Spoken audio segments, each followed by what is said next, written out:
अदालतें रिकॉर्ड के मुताबिक, फ़ाइल के मुताबिक जो एविडेंस होती है उसको देख के फ़ैसला किया करती हैं और कानून के मुताबिक किया करती हैं। They are the slave of the law, they are the slave of the record and file. और सुप्रीम कोर्ट ने भी पिछले 3 दिन से इस केस को बहुत बारीक बीनी से देखा, 3 जज साहिबान ने, और उस फैसले को जो ट्रायल कोर्ट ने दिया था उसको बरकरार रखते हुए सज़ाए मौत को कन्फर्म किया।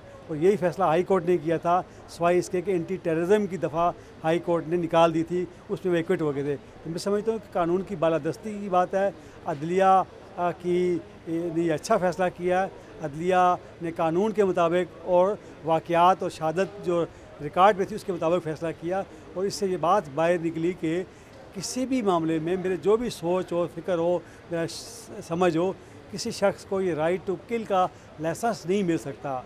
अगर किसी को ग्रीवियंस है तो वो अदालत में जाए, किसी को कोई इख्तलाफ हो किसी मामले में तो वो कानून का सहारा ले। कानून में हर किस्म के रास्ते मौजूद हैं, अदालतें मौजूद हैं, इंतज़ामिया है, पुलिस है, तफ्तीशी एजेंसीज़ हैं।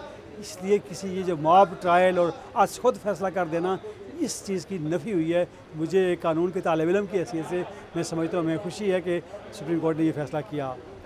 सर, कल जब अदालत ने ये रिमार्क्स भी दिए कि ज़ाती तौर पर अगर किसी को इस तरह कत्ल किया जाए तो ये मुल्क में इंतशार का सबब बनेगा, आप समझते हैं कि इस फ़ैसले के बाद इस तरह के रुझानात की नफ़ी होगी?